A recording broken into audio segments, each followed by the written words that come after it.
If I were to bet, I would say that tax rates overall over the next 20, 30, 40, 50 years, I would assume that they're going to be higher than they currently are today. It might make more sense to do those conversions now at perhaps the lowest rates we're going to see for a while. Welcome to Retirement Answers, a podcast built to answer your most pressing retirement questions.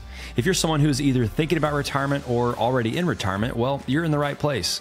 Hey there, my name is Jacob Duke, and each week I'll be walking through different tips and strategies to help you succeed in retirement. So let's go ahead and get started with today's show. Hey everybody, welcome back to another episode of Retirement Answers. As always, my name is Jacob Duke, and I'm excited that you're here. I hope that you have found this podcast helpful. If you've recently found it, I'm seeing that a lot of folks are kind of tuning into it lately. If you are and you're not a subscriber, I encourage you to go ahead and subscribe. That way you don't miss any future podcasts or episodes.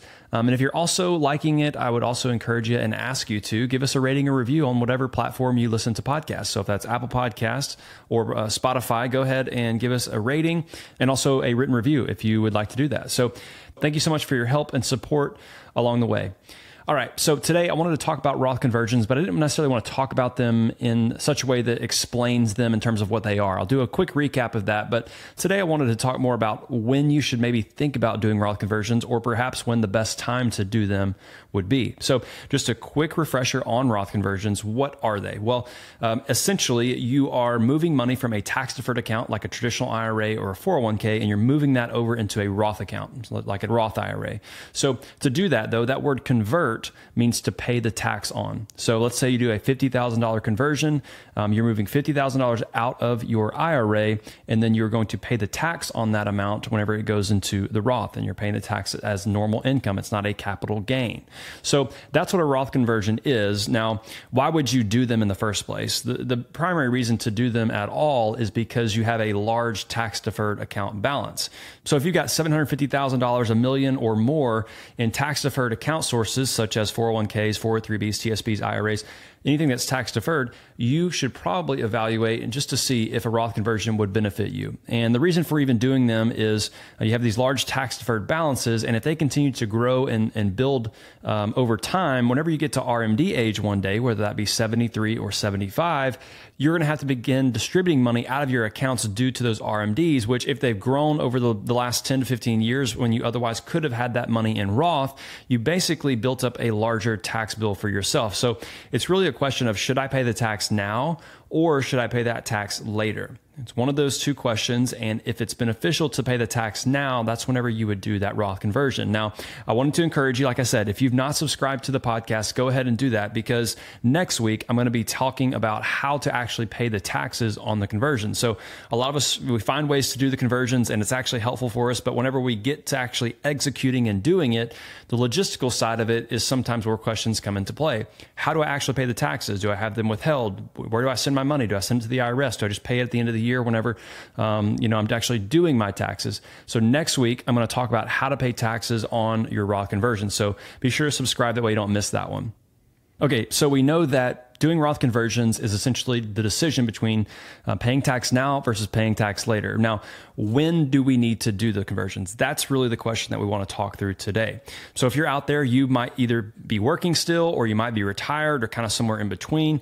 Everybody's in a different situation in terms of their life, their income, and the stage of life that they're in. So when do we actually want to do conversions? Well, in general, it's going to be whenever your tax rate is the lowest. So that might mean you have a low income year while you're still working for whatever reason, or it's after you have retired. So one of those two things has to be in play. Your income has to be at a lower point than it otherwise has been or otherwise will be in the future in order for this to make sense. Because really what you're trying to do is you're trying to fill up a certain tax bracket, whether that's the 12% or 22% or 24% tax bracket. You're trying to utilize that tax rate where it's at currently to pay your taxes now, as opposed to perhaps a higher tax rate in the future. And that higher tax rate in the future could be from either increased increased tax brackets overall, or if your income is going to be higher in the future. So when do I think is the best time to do Roth conversions, or what is the Roth conversion sweet spot? Personally, I think the best time to do them is whenever you are retired, in the early stages of your retirement. And a few things kind of have to come together for this to work out and actually be really, really beneficial for you. Now, it can be beneficial if some of these things are not checked off, but to be the most beneficial, here's kind of the list of things that I would, evaluate and say, hey, you can actually do Roth conversions and they're going to be super helpful. Is number one, if you're retired. Number two, you have not started Social Security yet. Number three, if you don't really have any other income sources like pensions or rental income, if you don't have any other taxable income sources, that's really helpful here. And if you have cash or after-tax savings that you can live on, but also if you can have that money to pay the taxes with. And then finally, if your RMDs have not started yet. So if you're in the early stages of retirement, you've delayed Social Security, and you really don't have much other taxable income, it will perhaps be the best time to do those Roth conversions during that time period, because your income will likely be at its lowest point throughout the rest of your life.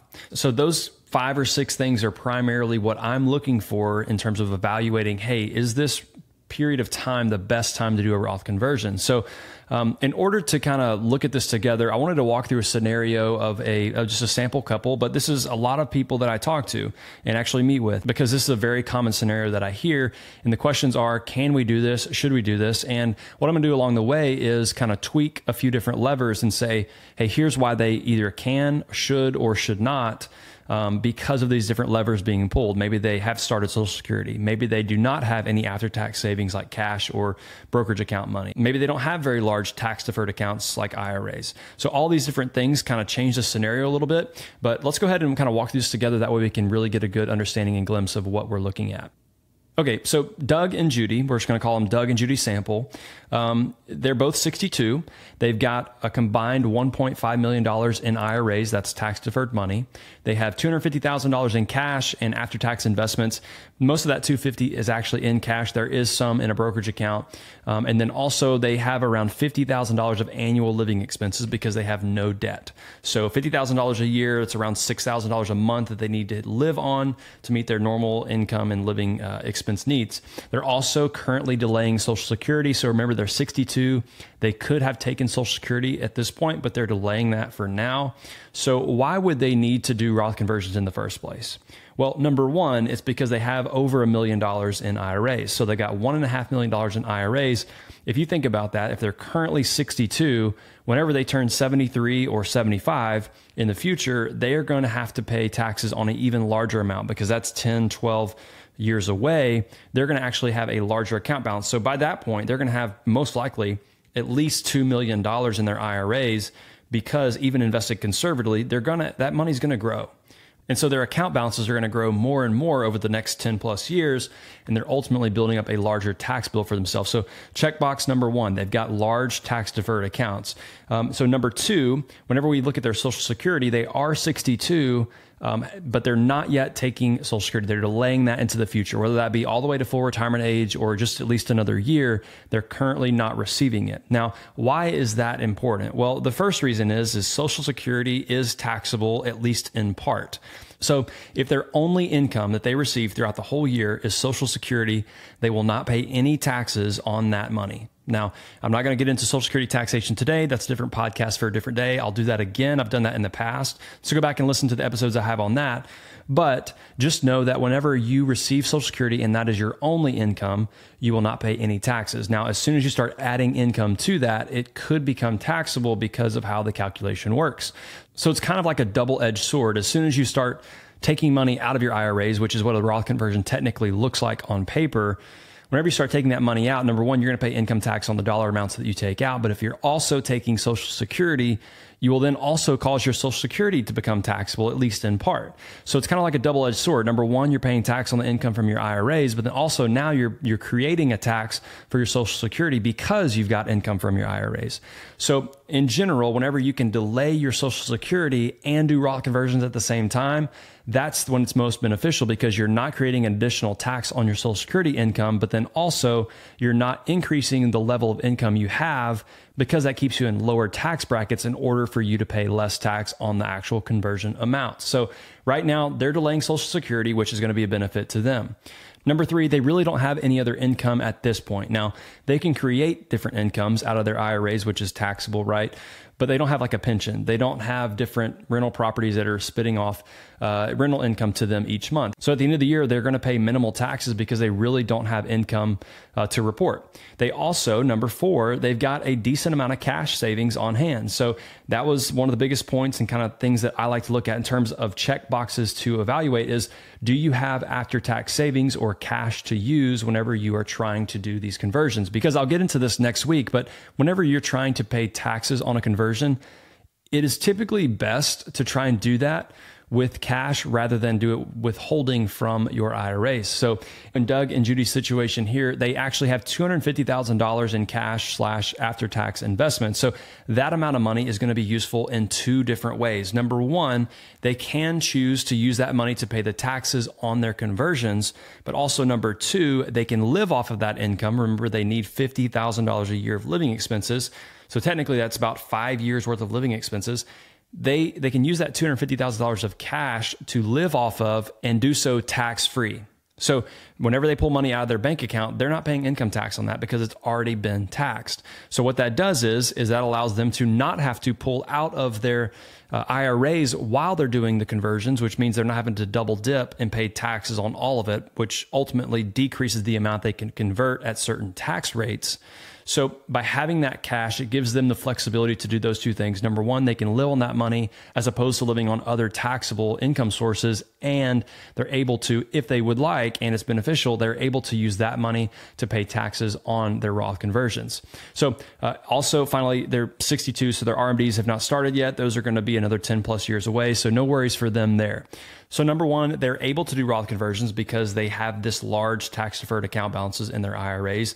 They've got a sufficient amount of cash and after-tax savings built up. They have minimal expenses because they have no debt, and they're delaying their Social Security. All of those things are a recipe for success whenever doing Roth conversions. So what that does is that affords them the opportunity to do conversions now at a 10% or 12% or even perhaps 22% tax rate, as opposed to in the future, whenever they have their Social Security income turned on at full retirement age, let's say 67, then they would have that income plus their other IRA or Roth conversion income coming in, but their tax brackets are a lot more compressed, meaning they're not going to be able to convert as much money in that 10 or 12 or 22% bracket, depending on how much income they have in total. So utilizing in their situation with no income, they can use that 10 and 12% bracket. They're married filing jointly, which means they can convert upwards of $100,000 from their IRAs to their Roth IRAs at no more than an effective rate of around 10 or 11% taxes at the federal level. And on top of that, if you're in a state that does not have income taxes, that means that your overall effective tax rate is around 10, 11, or 12%. So they can convert around $100,000 a year with no other income sources because they're living off cash and they don't have Social Security. They can actually do that $100,000 conversion a year at a maximum tax rate of 12% on any dollar they convert.